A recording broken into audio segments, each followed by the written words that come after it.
And when I hear you black folk talking about fam, you back the good old days when the family was the family. When was that?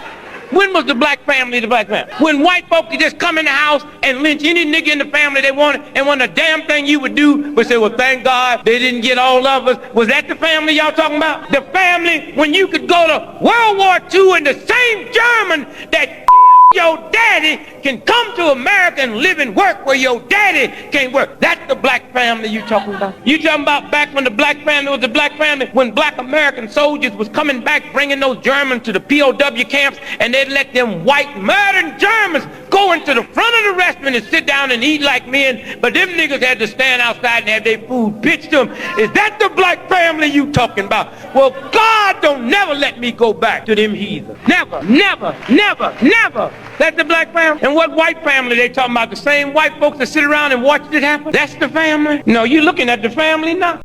Today, as Christians,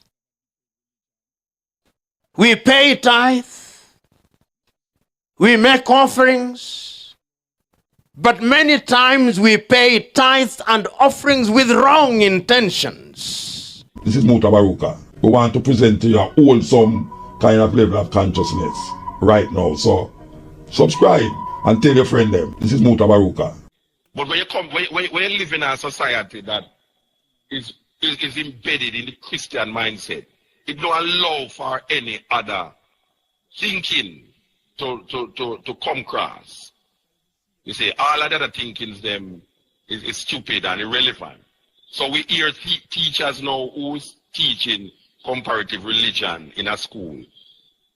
Kind of want to tell the student them say Hinduism and Buddhism and all this foolishness, according to them.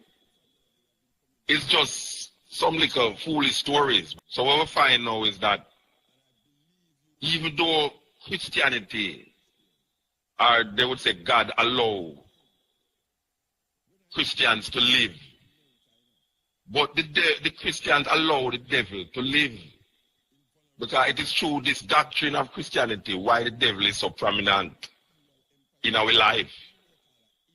When Christianity introduced the opposite of God, because we must remember that in a Judaism, when something happened to Israel, them never blame it on the devil. Them just say something them do. Why God have punished them. So God punish you and certain things happen to you. There's a judgment that takes place against you by God. The Christians introduce an opposite to God named the devil. So there's this continuous fight between the devil and God for power.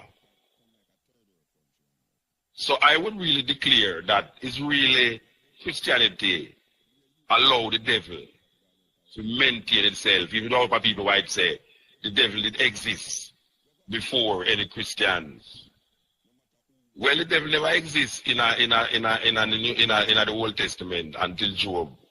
It come about in Job, and they don't even know who write Job. But Job is really a very important story. Very important story to the whole idea of the strength of man and the perseverance of man still. But we say this new entity arrive in our psyche. And it has perpetuated itself in our psyche for 2,000 years. There's this devil that is really prevalent in our thinking and in our thoughts, that we even create ideas and concepts of the devil. But the reason why we have said that is for really go down into the idea of this month, December. Why was December chosen to be the birthday? That specific day was chosen to be the birthday of Jesus Christ. We say it many times over and over and over, and we can't say it too much. We can't repeat the same thing too much because we have to keep repeating these things, you know. There's a reason why it was chosen. Now, most Christians and most, I will say no, without any apology, most nowadays preacher who has never really studied theology, but claim that them get this Holy Spirit that is moving them You know, people say the Holy Spirit move you to say things and to do things, when it's really them after them own misunderstanding and guide themselves and claim some supernatural divinity that is directing the course of them thinking. But when we look at most of the preachers them today who preach to the people, I will realize a lot of them don't understand why was certain things chosen to be how it is. Because maybe if we had known why certain things was chosen to be what it is, we would have moved a certain way and would be thinking a different way and have a different perception and perspective about ourselves. And it's not too late, you know, we can't say why it's too late now, but it's not too late, and it's just whosoever is open enough to receive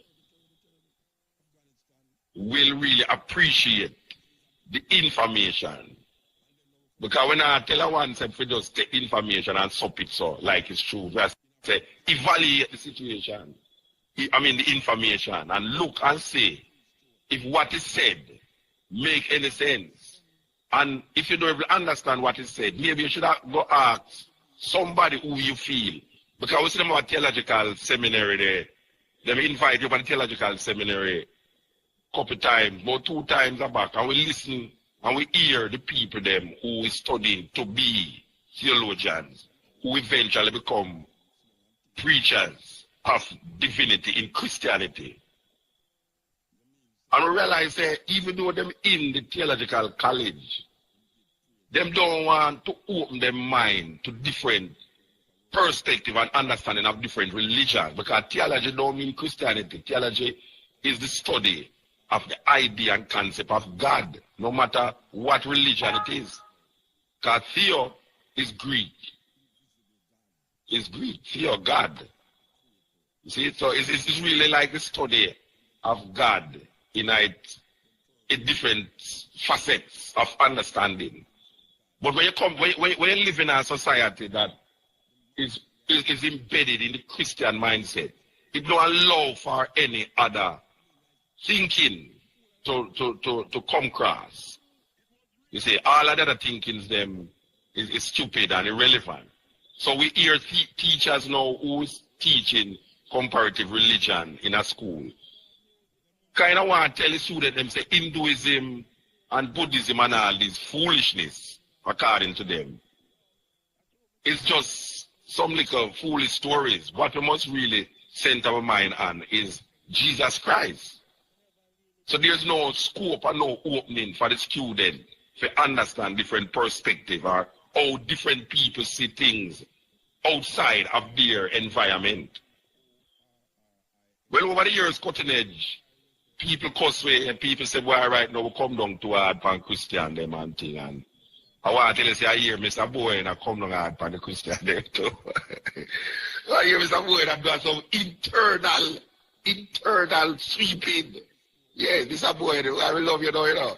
Mr. Boy do some internal sweeping and sweep out himself totally, you know, we can't even say. The Christian them, more time, them not think. Them have emotions, but them not really think. Them not reason. See, most of the things them with them is just emotion them use to reach a certain idea and understanding instead of reasoning. Because I come like so when a man become Christian, him stop reasoning. Him not reason out things, him not rationalize, and him leave everything to God then, and not knowing say, boy, but the idea of God is inside of him, and the whole purpose of finding God is to find yourself. Not blindly finding yourself, because people don't look for themselves blindly. They say you have to have eye, you have to have a mirror too, you know, to find yourself. So when we hear all young boy and a leak out and I say, well, right now, him find say most of the Christian them in Jamaica, them not really have no rational intellect to really reason and come to a total understanding of what them believe in. So most of the times now you hear say we is the devil, because we come on the radio without anything in our mouth, and we just talk exactly how we see it and how we view it. And people feel say, well, right now we are some atheists, we are some this and we are some that. And we tell them all the while, say, it's not that we don't believe in a God, it's just that we don't believe in the idea and the concept that was taught to us through the Christian faith. You see, the idea that them have about Yahweh and Elohim and Adonai and everything, we don't really accept them concept there. Them concept there come through some irrational and sometimes illogical understanding of self that man should really give over. Like Santa Claus, when a woman, as we said last week, a woman spend 360 days at work to get her child a present. And instead that she tell the child that it's fair if she work hard and get the child a present, she put it in her socks and hang it on a tree and give it over to a big belly man named Santa Claus. So this lie perpetuates itself in our youth. Where you don't tell the youth, you don't tell a lie, you know. But the biggest lie is that Santa Claus come and give the little youth a present. So the youth become loving of this big belly man, where every Christmas now, you see them put him in a big chair, red and white, go with that. And now you see even black people are dressed up that way there. You see, last week we talked to our brethren about the White Christmas, the song White Christmas, and he couldn't even comprehend the psychology of White Christmas and how White Christmas maintain itself in the idea that white is beautiful, white is pretty and all these things. He couldn't comprehend that.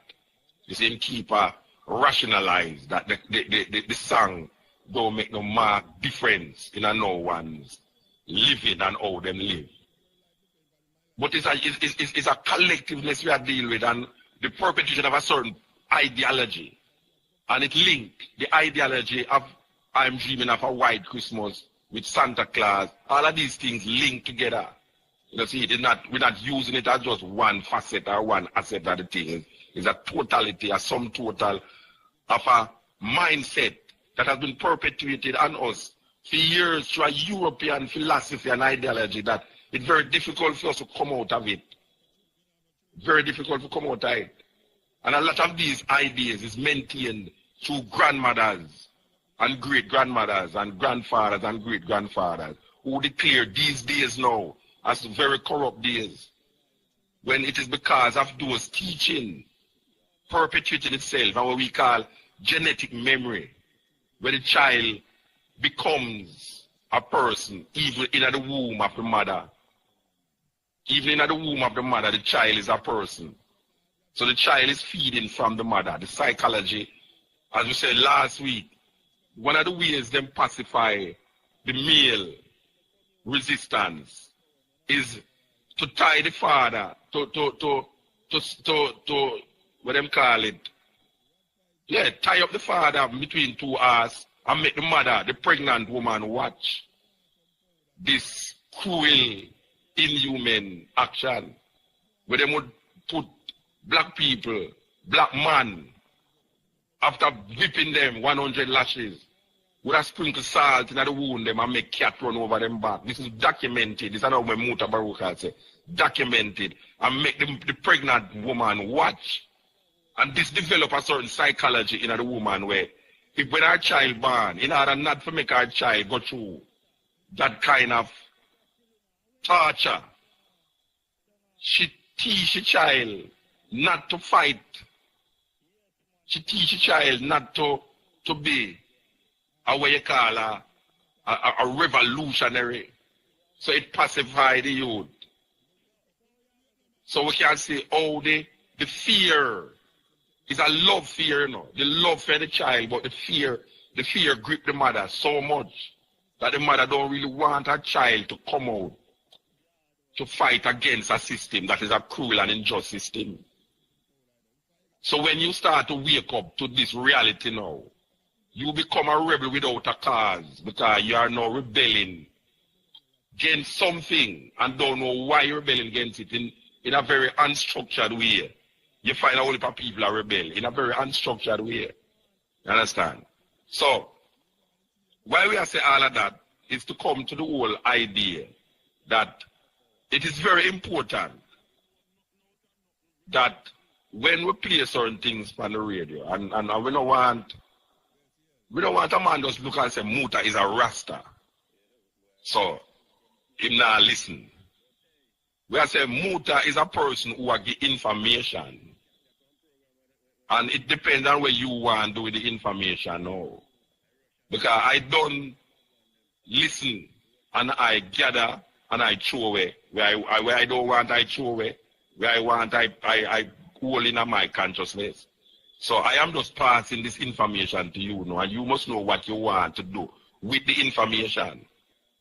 And we are saying, don't bother feel like say boy right now, you can't listen because you done seeping at your thinking already. Because, look here man, it's a long road man. Nobody can reach to the top of the mountain. Sometimes the mountain have to come to Muhammad still. And we are saying, knowledge is power. I know we and the Christian them would get on quite okay if them just keep it in the faith. Yeah, if them just keep it in the faith, it will be so wonderful.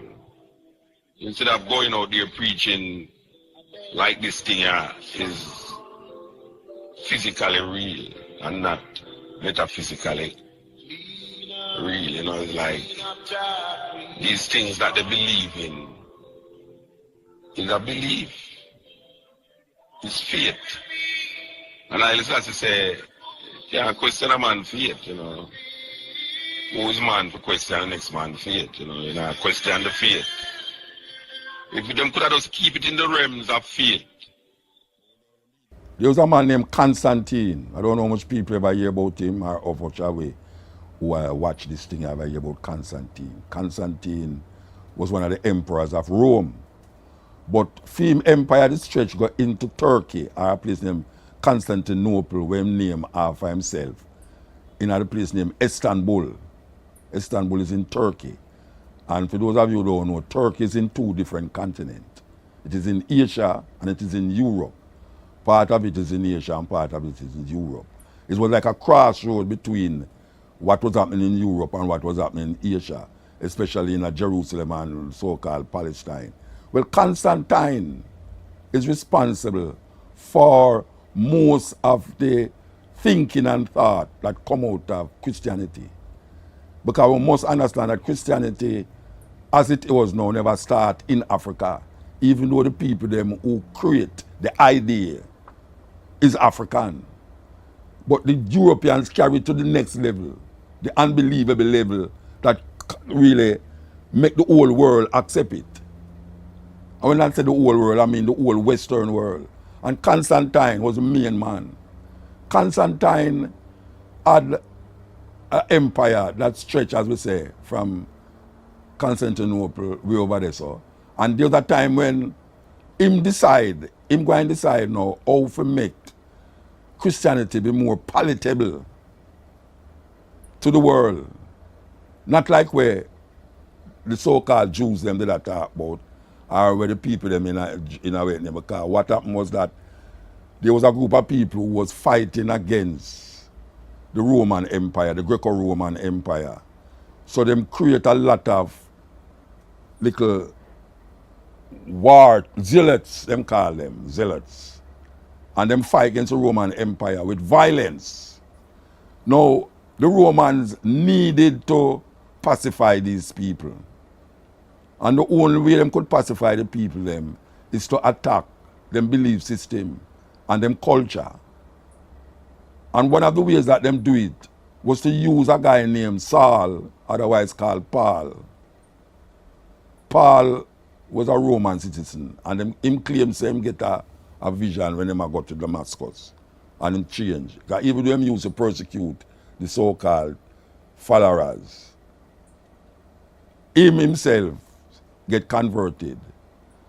And when you look at the New Testament, Matthew, Mark, Luke, and John, we really don't know who write them. You know, we really don't know who write them. But we know, say, Constantine, 200 years AD or something like that, him call a conference with bishops to rectify once and for all what is Christianity, what is the character of Jesus and all these things, when Jesus was just a normal man. I don't want to say Jesus because I'm never named Jesus. There was no Jesus in history.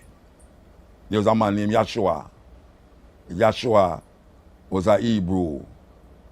And them other and a thing named Christ for him name. Christ is not Yeshua last name. Christ mean anointed. So you have a what you call a historical man and a mythical man. And them combine the two of them, just like a lot of the things them that you believe about Jesus right now was there before Jesus born. All of the religions, the major religions them of the Eastern world, was long before the so-called Jesus born. We talk about Buddhism, Mithraism, Zoroaster, all of them, and the Isis concepts, all of them derived from those places, like 500 years BC. But this one take over because Rome was what we call the Empire of Rome was controlling the Western world. And they sit down and conceive and make laws that govern Christianity and then put it out there as the gospel. And this gospel was to pacify the rebellious Jews them in Palestine, in Israel. And that is how them get for really maintain them power. They maintain them power by causing the people them to be so passive in them thinking and giving up them culture that them now have the strength to fight. And we see this happening right now. We see it happen right now. That the fighters of the African Revolution get pacified most of the time because of religious belief, religious concepts that is coming from this book that most people I tell you say is African people, is black people write it. Black people never have nothing to do with it. More than say, we did live a certain life that was before the book. And these guys take that lifestyle and inject it in a freedom lifestyle. So them fuse Roman, Greco-Roman culture with Jewish culture and make out and become Christians. And that is how Christianity come. Christianity is not here to free you. Christianity is here to pacify you. And the more African people go into this idea and this concept of Christianity, is the more them get pacified into becoming a part of the Greco-Roman Empire. Yeah, this is Mutabaruka. I want to introduce you to a different style of programming on the media. Today, as Christians, we pay tithe, we make offerings, but many times we pay tithes and offerings with wrong intentions. We think that we are in a casino and that we are investing and God will make us millionaires. And when we don't get the millions, we get disappointed. And we who are here as professionals today, it is a day to interrogate ourselves, to ask ourselves questions wherever we are, whether we can pass the litmus test. Suppose there was to be a rapture today, that Christ were to come today, on the basis of the criteria that is provided in the Bible, would you get to heaven? Ask yourself that question. It is not the number of services that you attend every year. It is not the tithes and offerings that you pay. Would you get to heaven by your very actions? And this is what makes me make reference to the story of the Good Samaritan, recorded in the book of Luke, as I said a little earlier, chapter 10, verses 29 through to 37. And Christ was answering what was essentially a very simple question. Who is your neighbor? That was the question that was posed. And who is your neighbor? It would have been possible for him to say that your neighbor is he or she who lives next to you. But he did not answer in that way. He said, there was a man who was traveling that road, that dangerous road. And he was ambushed by robbers. And when he lay there dying, a Levite passed. Levites, we are latter-day Levites. They did nothing. Another believer passed, did nothing. And then there came a Samaritan. And in order to understand the context of this story, you must understand the status of the Samaritans during the times when Christ walked on the surface of this earth. And this good Samaritan, we now call him the Good Samaritan, said, he took care of him and went to the inn and said, take care of him. And if there is any additional expense, you tell me. Today, courtesy of his actions, we say he was a good Samaritan. How many of you professionals here have found yourselves in situations where you could have been a good Samaritan, but you are not? How many of you here who are lawyers in government institutions, who when called upon to do that which is good and right, you seek to be bribed first? How many of you here, I'm not asking you to raise your hands, but I'm asking you to inspect your heart. How many of you here who are doctors, upon whom it fell to save life and asked many questions, irrelevant questions, and lives were lost? How many of you here are engineers who compromise the standards and qualities of our roads that you may become rich? How many of you? How many of you who are reporters here who will distort what we are saying today? How many of you? Because when you find yourself in any situation where your acts or omissions can harm another, that other is your neighbor. This is the message. So, as to who is your neighbor changes from time to time, but your conduct must never change. In other words, as professionals, we must make painful choices. You know, many times I listen to fellow Christians, and they say, I love the Lord, and I do not begrudge them. I'm not in the business of begrudging them, because they have their duty and right to love the Lord. But a few minutes later, when they are driving on the road, they do not love the other motorists. And I said, how can they possibly be conducting themselves in a manner that could lead to the death of the other motorists, and then they say they love the Lord? In John 1, you are told that you are a liar if you are such a one as that. And you know, in this country, when we say there is corruption or evil, all these other things,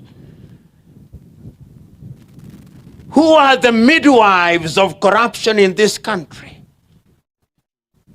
Professionals. We are the midwives. Look at any institution that is collapsing or has collapsed. Who has presided over the collapse of such institutions? Is it not us who are professionals? Do we make the right choices when we are called upon to make the right choices? Whom do we worship? Do we worship Mammon or God? Do we obey the law when it is inconvenient to us? When I read the story of the Israelites as they moved from Egypt through the desert for 40 years to the promised land, and it has been dramatized in modern times. I do not know whether you watch movies. If you do, good. If you don't, I urge you to. And there is one movie which is a dramatization of that event that I want you to watch. And I'm citing this movie so that I may make reference to the verse that I talked about in the book of the prophet Joshua. It is a movie that was produced in 1956. It's called The Ten Commandments. How many have watched it? If you've watched the Ten Commandments, you can understand how weak we are as human beings. For 400 years, the Israelites were praying to God generation after generation to free them from slavery. But once they are freed from slavery, their conduct is completely that of ungrateful individuals. And if you read and watch that movie alongside the Bible, you will know that there are certain things that are extra biblical, but other things that are biblical. But the ones that are biblical are the ones that I want to make reference to. When Moses goes up into the mountain and he leaves Aaron, his brother, and Miriam, the sister, after only a few days, the Israelites say they want a God that they can see. And they make unto themselves an image of a calf. The sons of Korah are there. Dathan is there. And they have persuaded the people to rebel against God. And when he comes down now in the dramatization, he comes down with the tablets of the law, and the people have rebelled. And one of them, I think it is Korah, who says, "You have made unto yourselves laws that you may become a prince over us. We are free." But Moses says, no, there is no freedom outside of the law. Freedom must be within the law. And that is why, therefore, as professionals, we must be bound by certain ethics. We must have certain taboos, the things that we do not do, and the things that we do. And these taboos are the ones that will prevent us from doing things that are not in the best interest of our country and our society. In other words, as professionals, we are enjoined to make choices. But which choices do we make? Today, as Christians, we pay tithe, we make offerings, but many times we pay tithes and offerings with wrong intentions. we think that we are in a casino and that we are investing and God will make us millionaires. And when we don't get the millions, we get disappointed. Choose you now whom you shall serve, is what I'm coming to. But what I want to say before that is, we must change our minds and change our hearts. This morning, I was telling the good president here, and we were reminding ourselves that it's not lost on us that the Bible says that out of the whole group that left Egypt, only 2 entered the promised land. Only 2. Joshua and Caleb. The rest died because they had left Egypt, but there was too much Egypt in them. You can leave Egypt, but Egypt is still in you. So today, we who are professionals here, we must ask ourselves the uncomfortable question.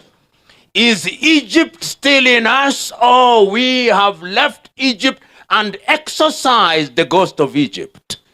And that is how I understand the famous statement that is recorded in the book of Joshua at chapter 24, verse 15. Because the people were undecided. The people were undecided whether they should worship God or they should worship little gods. And he says, you must now make a choice. You must not be of 2 minds. Choose you now whom you shall serve. You know, when I look at us as Christians, I look at us as professionals, I look at us as a country, I look at the judgments that we make as a country, I ask myself, if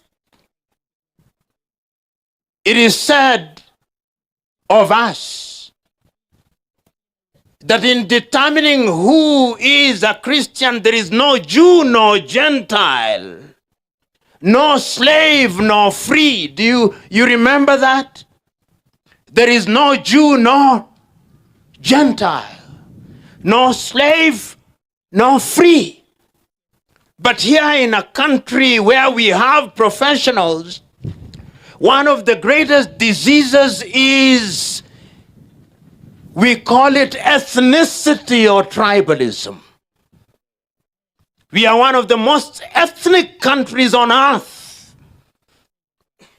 The blood of ethnicity is thicker than the blood of Christ.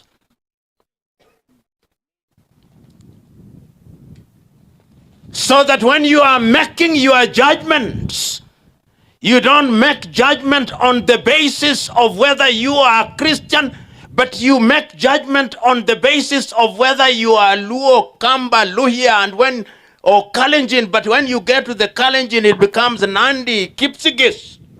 Because when you begin to look for the things that divide you, you'll find them. I was asking somebody the other day, when we are putting people into positions as Christians, because we claim we are Christian. When you are boarding an aircraft and you are Luo, do you ever ask, is the pilot Luo? You don't. What you want is a good pilot that will make the thing fly and land. But when we want to appoint a minister, we say, is the minister Kamba? What contradiction do we have as a nation? When you want to catch a rat, what you need is a cat. Whether the cat is black or white is irrelevant. You want a rat-catching cat. But do we as professionals, have we liberated ourselves from that? Professionals. Today, if you look at universities across our country, if you go to Maseno, I dare challenge you the vice chancellor is likely Luo. And if he is not, the Luos in that area will say, we want our own. Does chemistry change when it's taught by a Kamba and when it's taught by Luo? If you go to Moi University, likely the vice chancellor is of the Kalenjin extraction.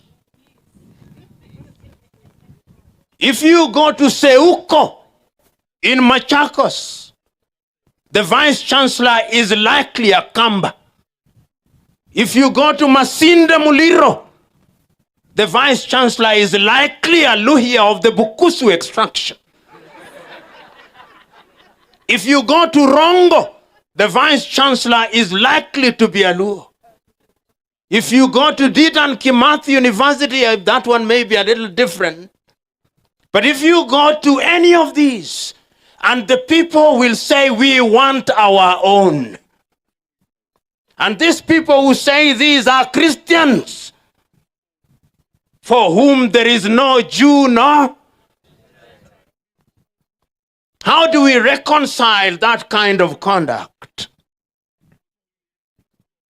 When you want to have the head of the Moi teaching and referral, you want a Kalenjin, but when you are dying, you want an oncologist.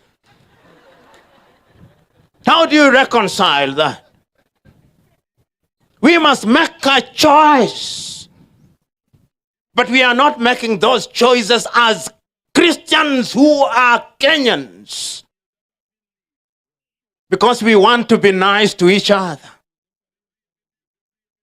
Until the day that we are capable of liberating ourselves from these basic instincts, our countries will never realize their potential.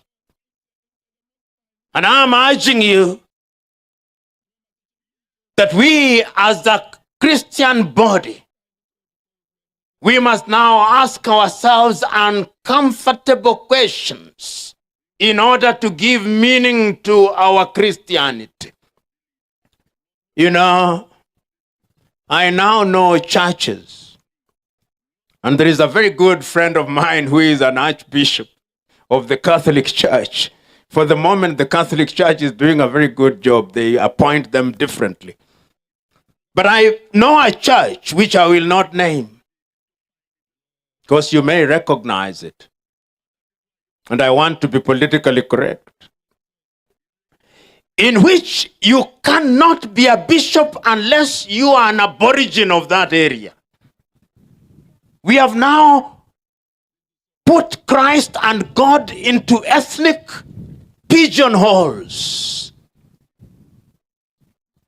And it is we professionals who preside over that. If you go to different parts of Kenya, you are in West Pokot, you are in Elgeyo Marakwet, you are in different parts in Kisii, the people who are not professionals never talk about these things. It is we professionals who remind them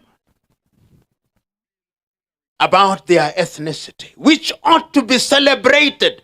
Ethnic diversity is something to be celebrated. It is the use of ethnicity as an instrument of judgment and discrimination that must be condemned.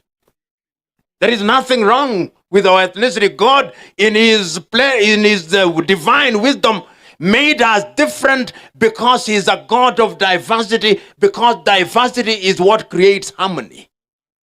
But if we choose to use our diversity to destroy the harmony that we have, then we can never realize our potential. You professionals who are here, I want you to reflect. There was a time in this country,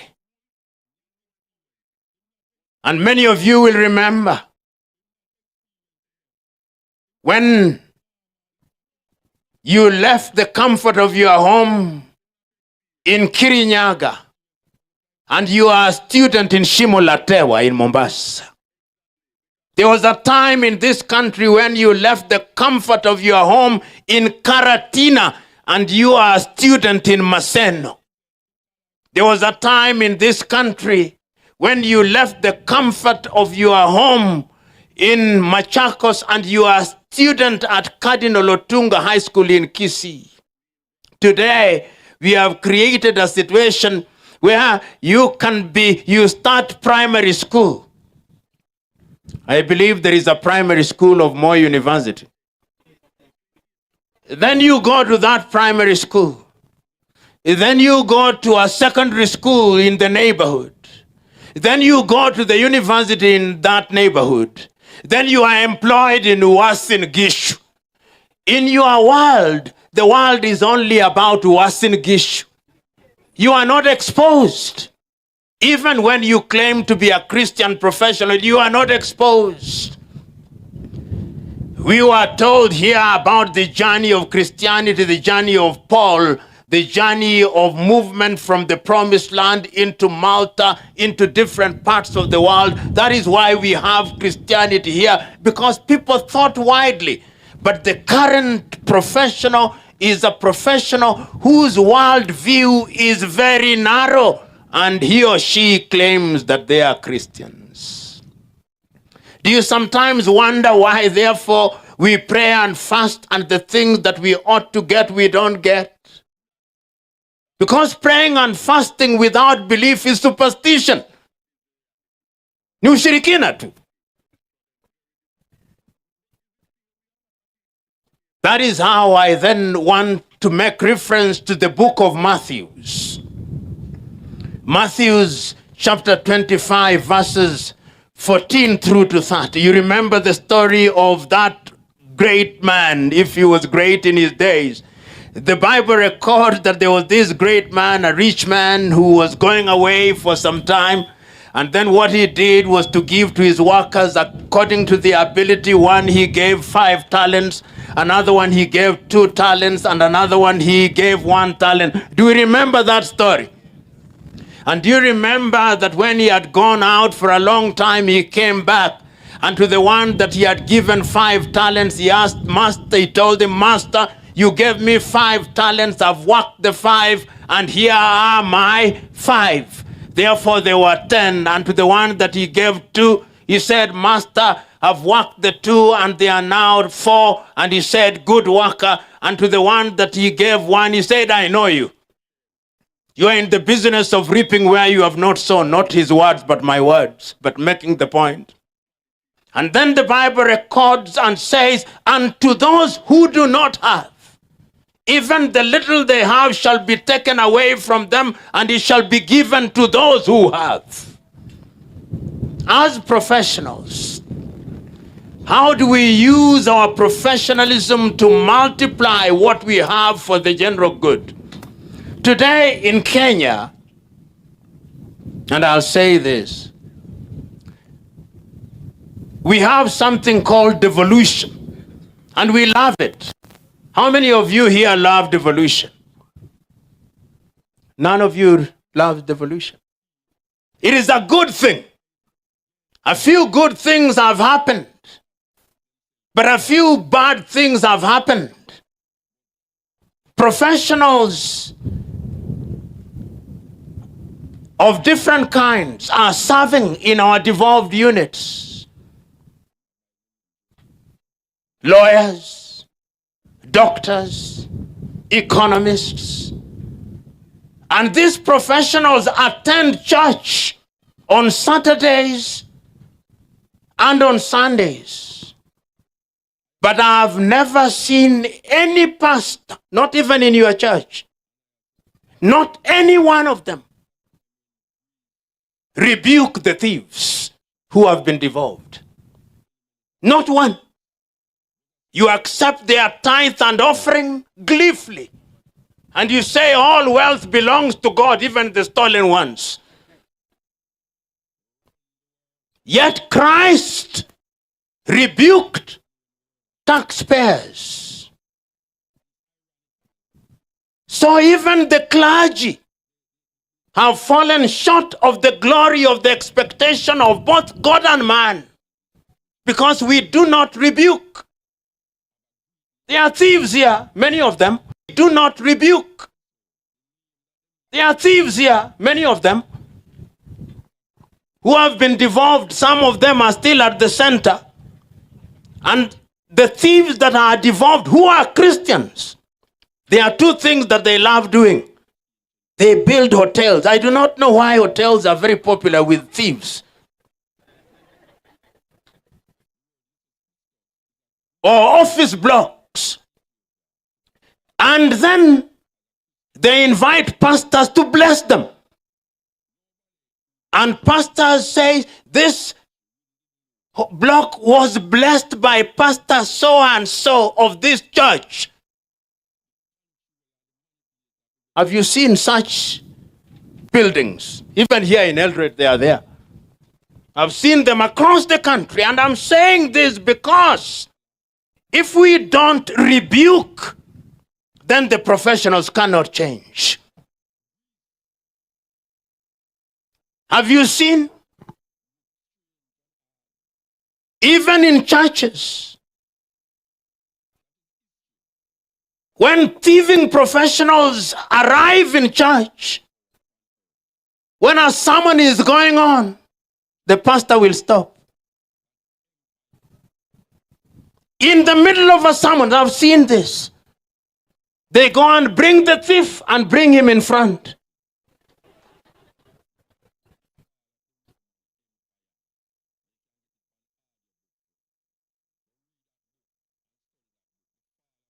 Then the professionals cannot change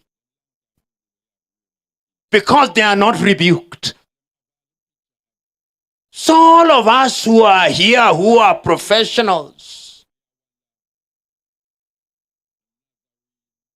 let us remember that when all is said and done, it is you and your God.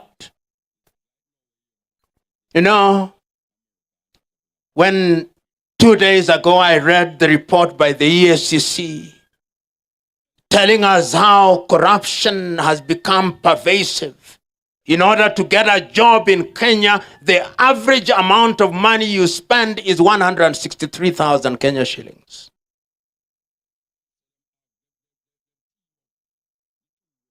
Only one clergy, to my knowledge, has spoken about it and against it, Archbishop Muheria. None of the clergy.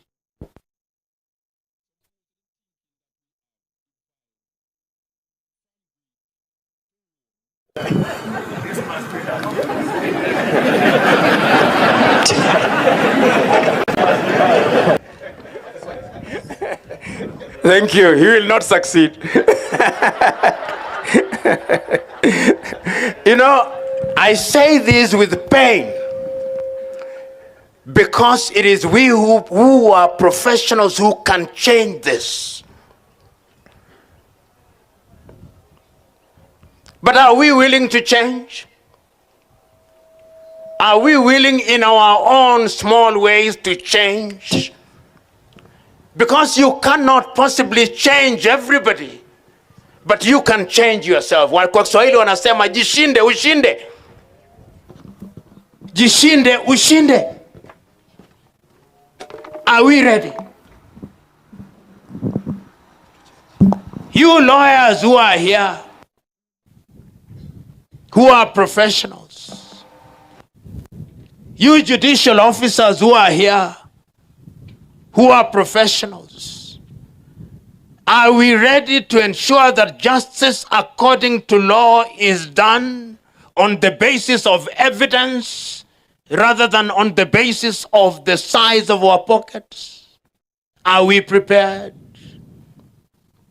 You doctors who are here, who are in a public hospital and prescribe medicine which is bought at your pharmacy across the road, are you prepared to change? Because we know. You police officers who are running matatus and boda bodas, whom you allow to break the law. Are you prepared to change? That we may reduce the accidents on our roads, are we prepared? You teachers who leak examination to your students and then celebrate with twigs at the end of the year when they pass, are you prepared to change? Are we?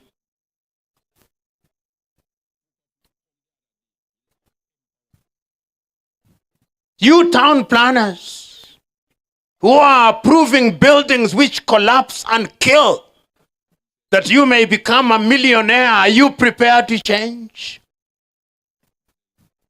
You journalists who kill good stories because a brown envelope has been given to you, are you prepared to change? These are the painful questions that this country must ask. You politicians who are also professionals in your own right and run CDF, and you've incorporated 10 companies in which your drivers are the directors, trading with yourself. Are you prepared to change? You MCAs who are now political professionals, who are crying for the ward fund because you have companies which you have incorporated. Are you prepared to change? Are you prepared to be Christians? As a friend of mine, you remember the conversation I started with, we concluded by saying that kuna Wakristo wa aina mbili. Wakristo uchwara na Wakristo halisi. Sasa jiulize wewe hii leo, wewe ni Mkristo uchwara au ni Kristo halisi? Kwa kuwa kuna Ukristo uchwara tu, unakariri Biblia toka mwanzo hadi mwisho. Hata Ibilisi si anakariri Biblia, anakariri vizuri tu. Kwa hivyo kukariri Biblia si Ukristo. Ukristo ni vitendo. Look into that graph. Look at that graph and find out how religious are those countries that are producing millionaires. I mean, we have more churches in Africa than we have industries. On every corner, there is a church. Like in some parts in Nigeria, in one building, you find 15, 20 churches. Ground floor, second floor, third floor, right up to the top. And some are coming at 9, some are coming at 11, some are coming at 2. Some at 10 in the evening. All of them are just praying and praying and praying. Hey, African people, stop praying too much. Start working. God does not say, I will bless your prayers. He said, I will bless the labor of your hands, and by your sweat you shall eat, not through your prayers. So we cannot substitute our hard work with prayerful lives. Prayer will leave you in poverty. Hear me well. Prayer will leave you in poverty. So we need to learn how to work. Look into that graph and find out these countries that are producing millionaires. What religion are these people believing in? Maybe we need to change the gods that Africa is accepted to deal with these ones here that seem to be economically viable and progressive in terms of helping their own members. Can't be spending your whole day at church. Monday, Tuesday, Wednesdays, choir, Friday, youth day, Thursday, women's day. What it is practice, then it's practice, then it is all these old age things. The whole week you are in church. When are you going to sit down and start making money? So we need to find out from these countries again what is the recipe of their success. And having discussed that in terms of their labor, we also need to find out what kind of tax facilities that they have in terms of the tax havens. How are they treating their investments? How did they structure their financial systems? You can also find out in those countries that are producing the most millionaires. Find out for me, of all these countries, how many of them have foreign investors in their country. Find out how many of these countries on the top 15, top 20 that have millionaires, how many of them are working with foreign investments? How many of them are working with donor money? You may be shocked that they don't work with donor money. They don't work with foreign investments. And while you're asking that question, ask again these countries that have more millionaires. Who owns their banks? Who owns their banks? Who owns their insurance companies? These countries, who owns their insurance company? And while you're trying to answer that question, answer this one also. Who owns their land? Who owns their land? Because land is a means of accessing finances.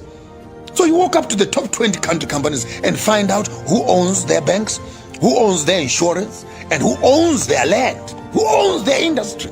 And you, just when you thought you had it all, find out what kind of raw materials have they built their industries on. Are these locally produced? Find out again, are these locally produced goods? Are these locally produced raw materials? Where are they getting their raw materials from? And at what cost are those raw materials? And when you have answered that, find out again, are these countries democratic? They have the top 20 that are making the most millionaires. Are these countries democratic? When last did you hear of elections in Sweden? When last did you hear of elections in Switzerland? When last did you hear of elections in Hong Kong? When last did you hear of elections in Singapore? When last did you hear of elections in Denmark? While we as Africans are busy getting confused about these elections, 5 years, find out from these countries, are they democratic? And after answering the democracy question, find out if they conduct elections. And when last did they have elections, including Britain? When last did you hear of elections in Britain? And having answered that, you also want to find out not only about elections, but ask these countries again, how many political parties do they have?